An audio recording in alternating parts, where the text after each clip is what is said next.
আজকের আলোচ্য বিষয়, আপনার বাচ্চা পরীক্ষার হলে জানা প্রশ্নের উত্তর ভুলে যায়।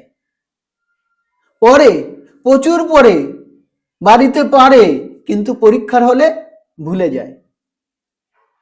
এর সমাধান কি? অবশ্যই আছে। এর সমাধান হলো, আপনার বাচ্চা যখন বই পড়ে তখন আগে থেকে ওকে প্রশ্ন বলে দেবেন না। যে পড়াটা পড়ছে তার প্রশ্নটা কি সেটা ওকেই বলতে দিন।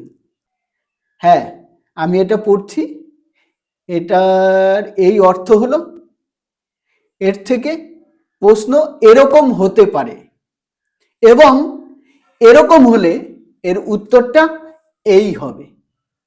বাচ্চাকে পড়ার মাঝখানে দাঁড় করিয়ে মানে তার কান ধরে দাঁড়ানোর কথা বলছি না, বাচ্চাকে থামিয়ে থামিয়ে মাঝে মাঝেই ওকে বলুন এর প্রশ্ন কি হবে এবং এর উত্তর কি হবে।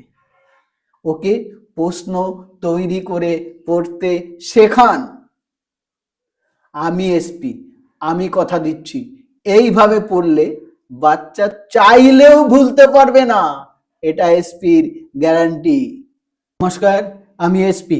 আজ আমি আপনাদের সামনে নিয়ে এসেছি আজকালকার বাচ্চাদের পড়াশুনোর সব থেকে বড় 12টা সমস্যা ও তার সমাধান। তো আজ এই পর্যন্ত। আপনারা সবাই ভালো থাকবেন, আপনাদের সন্তানেরা মন দিয়ে পড়াশুনো করুক। বাই।